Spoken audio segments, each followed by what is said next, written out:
The midnight sun casts a golden glow over Stockholm's waterways as summer evenings stretch endlessly. It's 11 p.m. on a Friday in June, yet daylight persists. On the terrace bars of Södermalm, Stockholmers sip craft beers and wine, savoring these precious hours of light that winter will deny them. Welcome to Sweden, a nation that fascinates as much as it puzzles, where minimalist design meets wild nature, where social reserve masks a complex nightlife, where progressive values create one of the world's most equal societies. Tonight, we explore Swedish nightlife, relationships, and the intimate realities of this Nordic kingdom. To understand Swedish nightlife, you must first grasp the concept of lagom, that untranslatable word meaning not too much, not too little, just right. This philosophy guides Swedish society: moderation, balance, discretion. It permeates everything, including how Swedes party. No ostentatious excess, no loud demonstrations, but a measured approach to pleasure. Yet beneath this calm surface simmers an intensity that surprises visitors. Sweden experiences extreme seasonal contrasts. Summer brings white nights when the sun barely sets and the city remains bathed in light until midnight. Stockholmers emerge en masse, compensating for long months of winter darkness. Terraces, parks, and archipelago islands fill with people. The energy is palpable, almost desperate, as if everyone wants to absorb every second of light. Winter, conversely, plunges the city into darkness by 3 p.m. Nightlife retreats indoors to cozy candlelit bars, underground clubs, and apartments where people host private parties.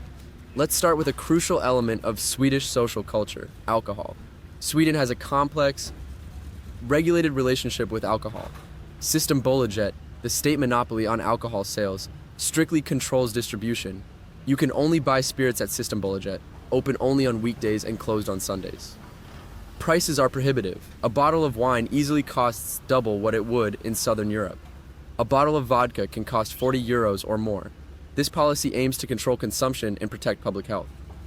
A legacy of a past when alcoholism was a major social problem. The consequences for nightlife are significant. Swedes massively engage in forfest, pre-partying at someone's home before going out. Everyone brings their own bottle purchased at Systembolaget. People drink at home to avoid the exorbitant prices of bars and clubs. A beer in a Stockholm bar easily costs 8 to 10 euros. A cocktail can reach 15 euros or more. These prices filter the clientele and create a culture where people arrive already tipsy at establishments. Swedes have a reputation for being reserved and difficult to approach socially. This reputation is largely deserved.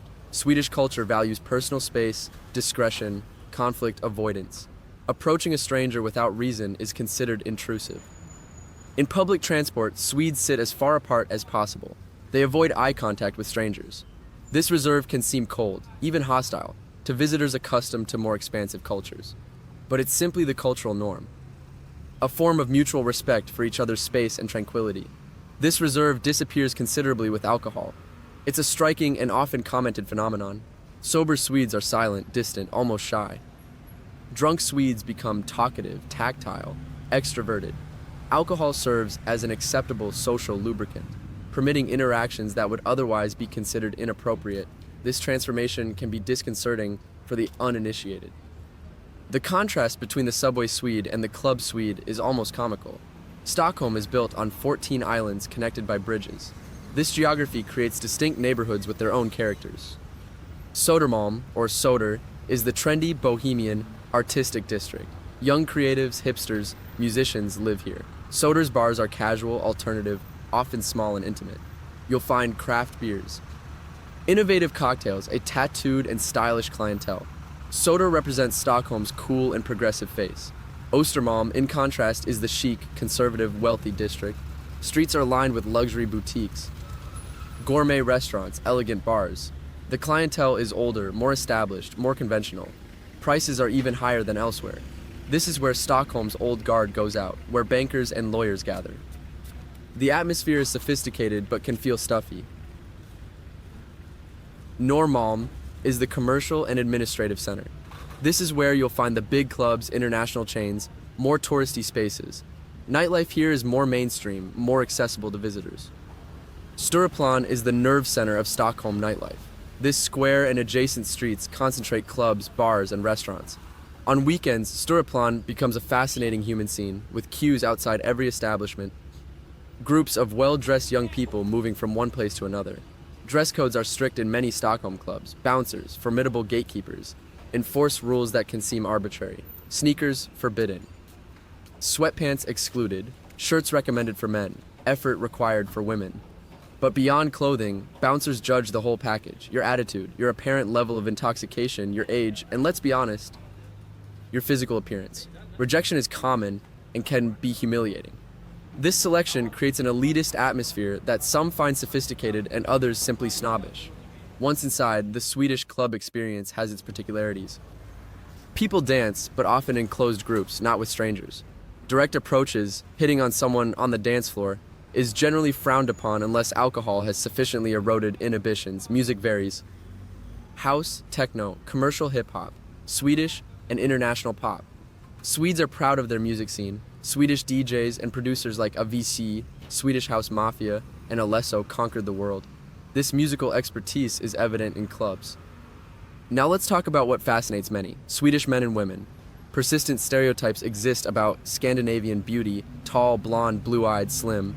Reality is more nuanced. Stockholm is diverse. Decades of immigration have created a multicultural population. You'll meet Swedes of all origins.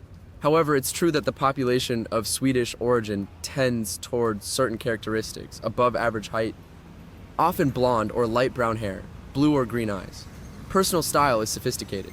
Swedes, both men and women, invest in their appearance, favoring a minimalist but polished aesthetic.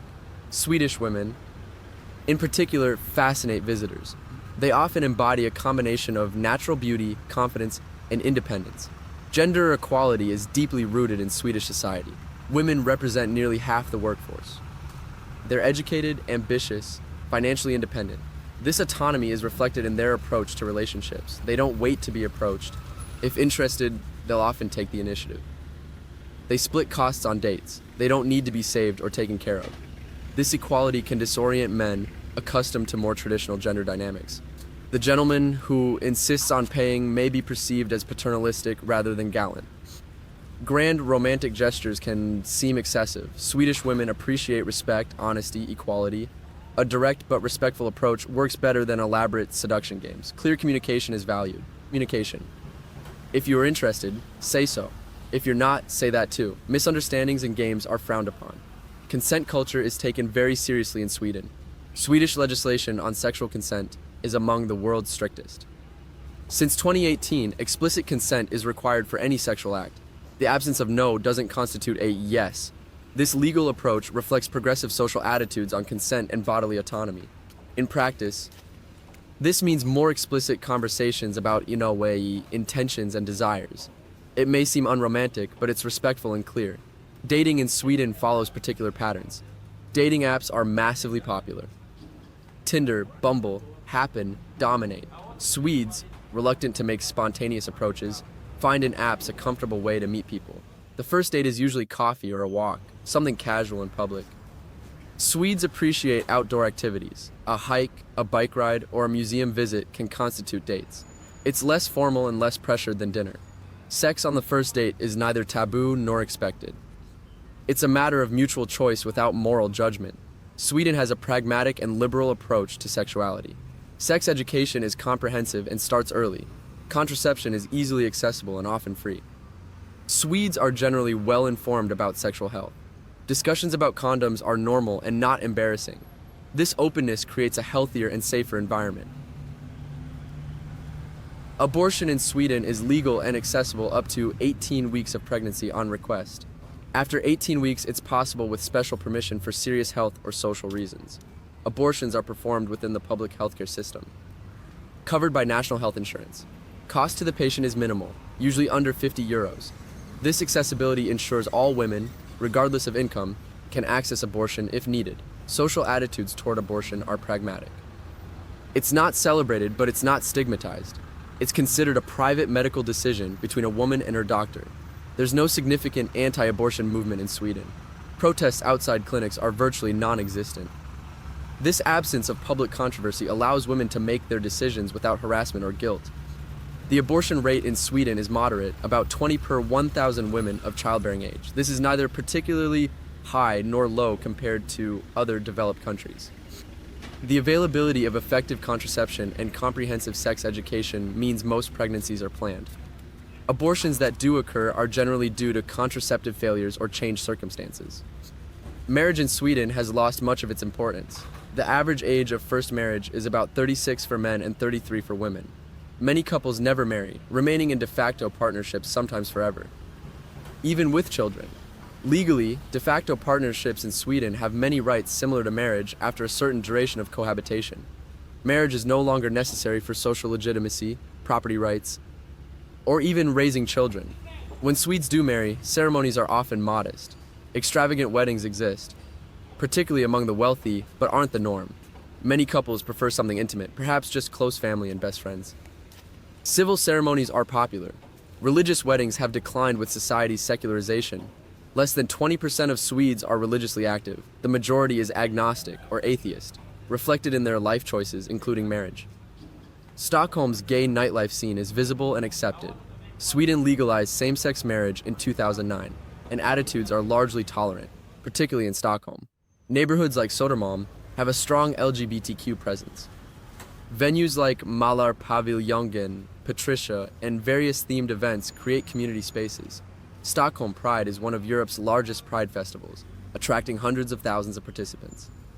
This visibility and acceptance are remarkable, though homophobic attitudes persist in some circles.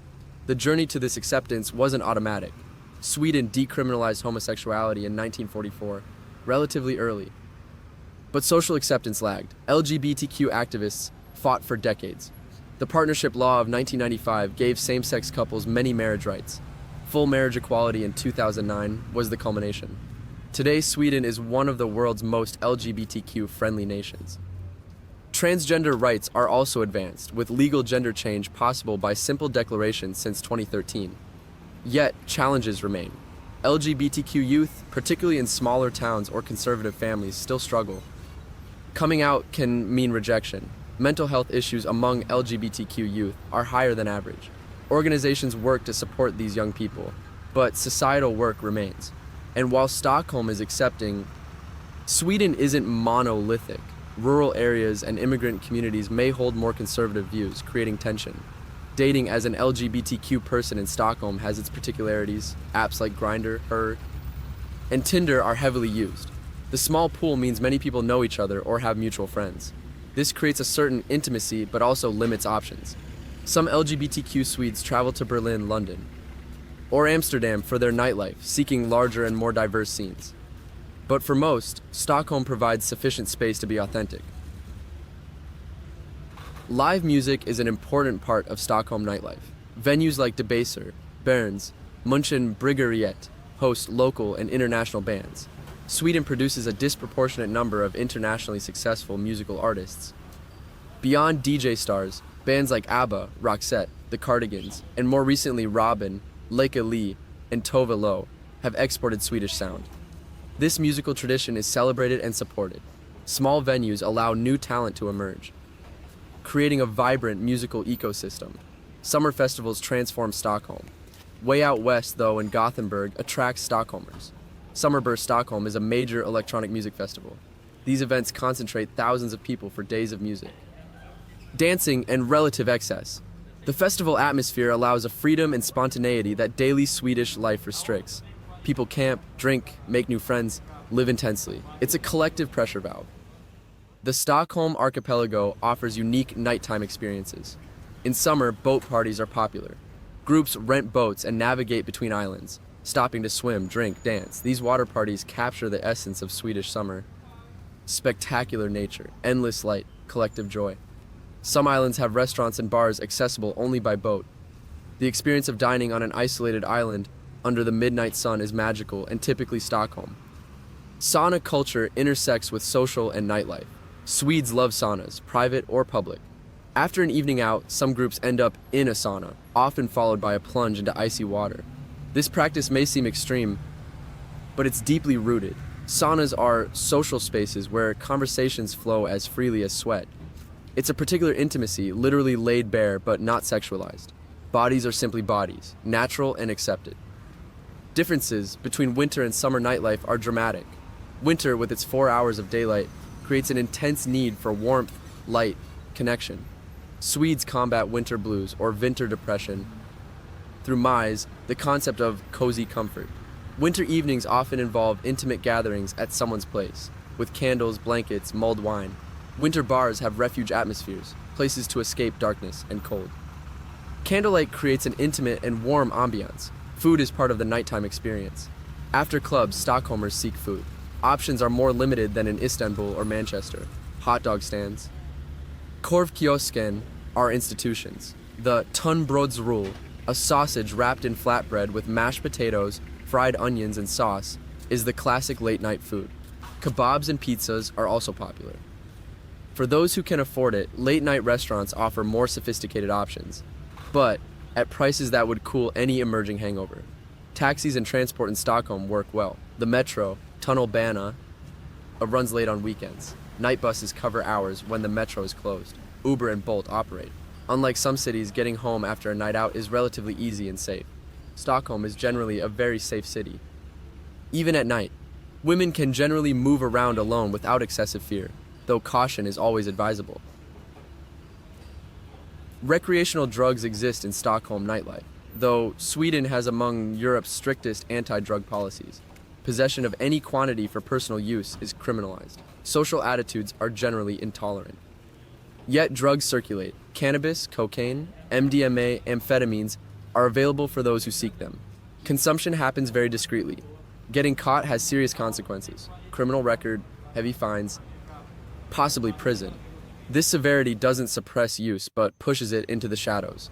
The zero-tolerance approach stems from Sweden's history with substance abuse. In the early 20th century, Sweden had severe alcohol problems. The temperance movement gained massive support, leading to restrictions that persist today.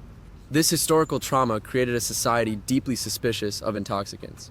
While alcohol is controlled, illegal drugs are actively combated. Police conduct drug tests on suspected users. Schools teach abstinence. The message is clear. Drugs have no place in Swedish society. Yet young Swedes, connected to global culture through internet and travel, increasingly question these strict policies. They see friends in neighboring Denmark or the Netherlands using cannabis without catastrophic consequences. The cognitive dissonance between official policy and observed reality creates tension. Some predict Sweden will eventually liberalize, but for now, the establishment holds firm.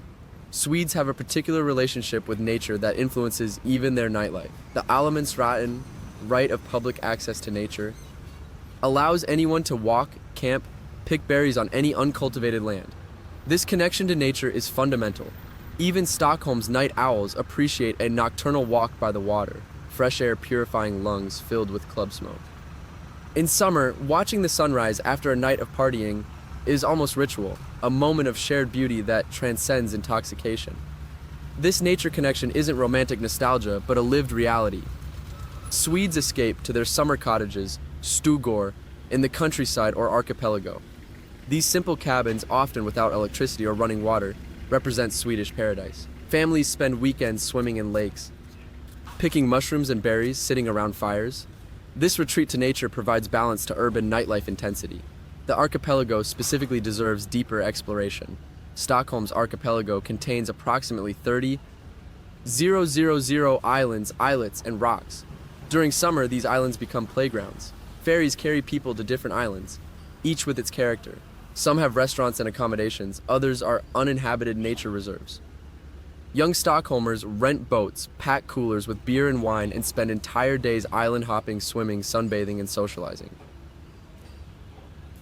These archipelago parties have their own culture. Music plays from portable speakers. Groups merge and separate fluidly. As evening approaches and the golden hour bathes everything in warm light, guitars might emerge. Someone starts singing, others join. There's magic in these moments, a communal joy that feels timeless despite the modern setting. Relationships form here, away from the structured environment of clubs, in a more natural and relaxed atmosphere. The Swedish hangover is traditionally treated simply water, rest, and perhaps filmjölk, fermented milk similar to liquid yogurt. Brunch isn't as institutionalized as elsewhere. Swedes often prefer staying home, recovering privately. The culture values autonomy and discretion even in suffering. Exhibiting your hangover would be almost inappropriate. One suffers stoically, privately, promising once again to drink less next time. Yet, Sunday recovery has its own rituals. Many Swedes go for a walk, embracing the fresh air as restorative. Others visit a cafe for coffee and cinnamon buns. Kanelbullar. Some brave souls go to the gym or for a run, sweating out the toxins. The sauna, again, serves as purification. Heat, cold plunge, repeat. The body protests, but ultimately feels cleansed. Swedish relationship culture emphasizes independence within partnership. Couples maintain separate friend groups, hobbies, and identities. The idea of a romantic partner as your everything seems suffocating to many Swedes. They want companionship, love, and connection, but also autonomy. This balance creates partnerships that can seem emotionally distant to cultures valuing fusion, but Swedes see it as healthy. Jealousy is generally considered an undesirable emotion in Swedish culture. While it exists, of course, expressing it openly is seen as possessive and controlling. Swedes are expected to trust their partners. Checking someone's phone or interrogating about whereabouts would be relationship red flags. This emphasis on trust and freedom means relationships either function well or end, rather than becoming controlling or toxic. Infidelity exists in Sweden as everywhere. Rates are similar to other developed countries, with perhaps 20 to 25% of people admitting to having cheated. When discovered, reactions vary. Some couples work through it, often with therapy. Others separate cleanly. Violence related to jealousy is rare. Crimes of passion are almost non-existent.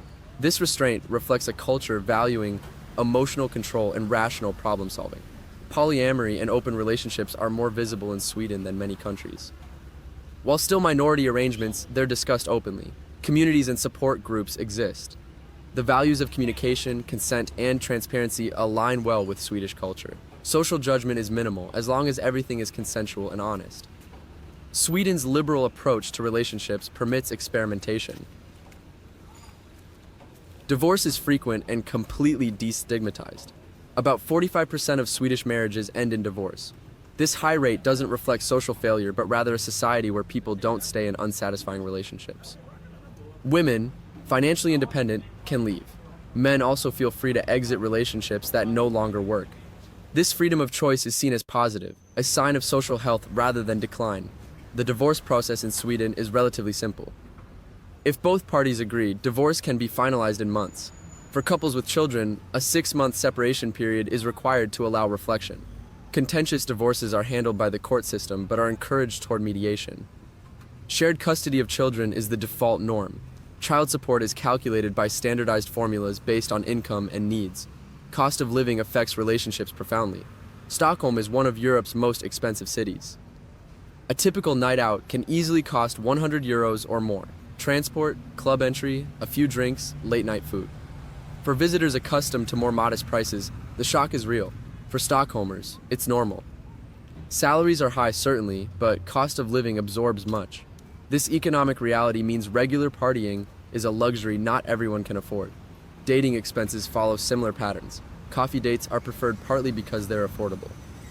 Dinner dates can be expensive. Splitting costs isn't just about equality, it's also economic necessity. Even middle-class Swedes budget carefully. The pressure to spend lavishly on dates, common in some cultures, simply doesn't exist here. Authenticity matters more than expensive gestures. Sweden's future nightlife and relationship culture will likely continue evolving. Technology will keep mediating encounters. Apps will become more sophisticated, perhaps using AI to match people. Virtual reality might create new social spaces, but human needs for connection, touch, and physical presence will persist. How Sweden balances technology with humanity will be interesting to observe. Climate change will affect Swedish nightlife. Warmer winters might extend outdoor socializing seasons, or conversely, extreme weather events could disrupt patterns. The midnight sun summers that define Stockholm experiences might shift. These environmental changes will force adaptations in how Swedes socialize and celebrate. Immigration is transforming Sweden. Once extremely homogeneous, Sweden now has significant immigrant populations from Middle East, Africa, and elsewhere. This diversity creates opportunities and tensions. Will Sweden's liberal values around sexuality and gender persist? Or will more conservative attitudes from immigrant communities create conflict? How Sweden navigates this will shape future society. If you found this exploration enlightening, subscribe for more documentaries on global societies. Share your thoughts and comments. What surprises you about Swedish culture? How does their approach to relationships compare to your own experience? These conversations enrich our understanding. Behind the stereotypes of blonde beauty and cold reserve lies a complex society navigating modernity, equality, and human connection in unique ways. Sweden offers lessons not as utopia, but as one possible path among many. Compared to other nightlife capitals, Stockholm offers a distinct experience. It's not Bangkok's chaos, Berlin's hedonism, or Rio's warmth. It's Nordic nightlife, sophisticated, expensive, relatively sober in appearance, but intense beneath the surface. Stockholmers don't loudly exhibit their pleasure. They live it with that characteristic reserve that gradually melts as the night progresses. For those who appreciate aesthetics, order, and natural beauty as much as urban, Stockholm offers an unforgettable nighttime experience. Sweden's future nightlife faces questions. Will costs continue increasing, excluding more people? Will growing diversity enrich the scene or create tensions? Will climate change affect the summers that define so much of the Stockholm experience? Will technology continue mediating encounters? These questions remain open, but one thing is certain: Swedes will continue seeking light, warmth, connection during long Nordic nights. If you found this exploration valuable, subscribe for more documentaries on global urban cultures. Share your Stockholm experiences in the comments. What surprised you? How did Swedish reserve manifest in your interactions? Nightlife always reflects broader culture, and Stockholm is no exception. Behind minimalist aesthetics and social reserve beats a Nordic heart seeking warmth and connection in polar darkness.